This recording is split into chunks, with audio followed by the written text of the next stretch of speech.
How's it going, my bakers? I hope you're having a perfect day so far. Welcome back to the channel. Today, it's time to add another flatbread to the playlist, so let's go to the kitchen, check it out. Indian style meat stuffed flatbreads. Keema paratha. I wanted to make these things ever since I made my aloo parathas, the potato stuffed ones. I love both of them. I don't even know if I could choose between them. But if you're a carnivore, this is definitely one to check out. Super thin bread dough, filled with spiced beef, topped with a fresh yogurt sauce, an onion salad with herbs and chilies, and finished with some spicy pickle. The flavors here are super complex. If you're into South Asian food, this is definitely one for you. I was super happy with how these came out. So let's get right to it and see what we need to make them. For the dough, we'll need some Indian whole wheat flour. It's called atta. We'll also need some water, salt, and some seeds to roll these flatbreads in.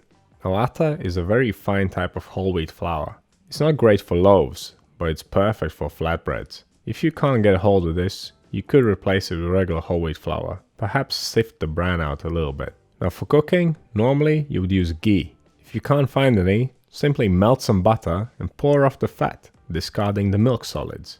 That's what ghee is, it's just clarified butter. Not having the milk solids in the butter prevents it from burning. Right, for the filling, I'm using some ground beef, onions, ginger, garlic, coriander, fresh chili, cumin, garam masala, dried coriander, salt and pepper. For the yogurt sauce, I got some full fat yogurt, chopped onions, bit of cumin, salt, fresh coriander and a squeeze of lime. For the onion salad, got some red onions, coriander, mint, fresh chili, salt and some lime juice. Finally, the pickle. These come in all kinds of flavors and can be made with many different vegetables and fruits. One thing they all have in common, they have a super intense flavor and quite often they are very spicy. As for the equipment, we'll need a large pan for cooking the parathas, a bowl, scales, a dough scraper, a rolling pin and a brush for brushing the ghee on the paratha as it's cooking.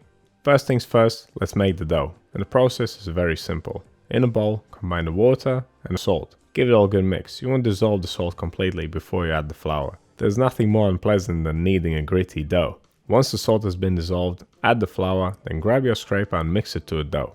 Mix the dough in the bowl until there's no more dry flour left. Then tip it out on the table and we can start kneading it. It is not very sticky, so the regular kneading method will do. What I like to do is press down and forwards with the heel of my right hand, and using the fingers of my left hand I fold the piece of dough under the heel of my right hand. Then turn it and repeat.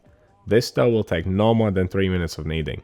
We want the gluten to be nice and weak and loose, because the paratha need to be rolled out very thin. These are unleavened breads, so there is no fermentation. So we can divide this dough straight after mixing. Weigh it first and then divide it into 8 equal pieces, as we're making 8 parathas. Now the pan I'm using is about 25 centimeters or 10 inches in diameter. If your pan is smaller, you might want to make smaller parathas, so divide them into 10 or into 12. Regardless of how many you make, after dividing, shape them into balls. I know you've heard me say the same line 1,000 times, so I'm not going to this time. By now you should know how to make a round dough ball, and if you don't, check out the steps of baking playlist. Once you're done shaping, place the dough balls on a plate, cover them up and refrigerate them. Cold dough is easier to work with. And whilst the dough is chilling, we can take care of the filling. Grab a large bowl and combine all the ingredients. And customizability is one of the great things about this recipe. You can spice it up any which way you like. You can use any meat you like. Beef is of course not that commonly eaten in India, since cows are sacred animals in Hinduism. But there are of course some states and some religious groups that do consume it. I'm making these for myself and I like beef, so beef it is. Don't be scared to get your hands dirty here. Your hands are the best tools for mixing stuff like this. Okay, same as with the dough earlier. After mixing, weigh the mass and then divide it into 8 equal pieces, or however many pieces you're making. After dividing, shape them up into nice round meatballs. This will just make them easier to handle and stuff inside the dough. Now after this step, you could refrigerate the dough and the meatballs until the next day if you wanted to, which is exactly what I did. But you don't have to, you can just continue filling the dough balls and making your paratha. I really like this shaping method. It works really well for flatbreads and other breads too. Take a dough ball, dust it with flour on all sides. Now flatten it out until it's about the size of the palm of your hand. I know all our hands are different. If yours are extra tiny, then make the dough a little bit larger. Now hold the piece of dough in your hand and place the meatball right into the middle of it. From here, you want to work the dough up and around the filling. Cup your hand around the dough and then use the thumb of the other hand to press the filling down. and just gently and gradually keep working the dough around the filling. As you keep pressing the filling down with your thumb, the dough will be coming up the sides, higher and higher, until it meets in the middle. And once you get to that point, simply pinch it all together. Make sure it's nicely sealed. And now you've learned one of the greatest ways of filling a dough ball. And this works for pretty much any filling. Just make sure, if you're swapping the filling, don't add anything that is very chunky, otherwise it's going to poke through the dough as you roll it out. If the filling is nice and smooth and kind of solid, you can pretty much use anything. This is how you save time, just make them all at once. Once you have finished filling, place the dough balls on a flour dusted plate, cover them up and refrigerate them. Again, as I said earlier, a cold dough is easier to work with, easier to roll out, easier to handle. Whilst the dough is chilling, we can make the yogurt sauce and the salad. I didn't give exact amounts for the yogurt sauce in the recipe, because there's nothing to it. It's all up to your taste. If you like lime, use more lime. If you love coriander, use more coriander. If you don't want onions, just leave the onions out. You can even eat them with plain yogurt with nothing added. The same goes for the salad. How much onions, how much herbs you use, and which herbs you use is totally up to you and up to your taste. It's not a bread recipe where changing the amounts will ruin everything. One thing that you should definitely use is fresh onions. It is very common in India, South Asia in general, to eat fresh onions with your meal. They cut through the richness and balance out the flavors, and these flatbreads will definitely be rich. Okay, now pop the yogurt and the salad in the fridge. Let's start rolling these flatbreads.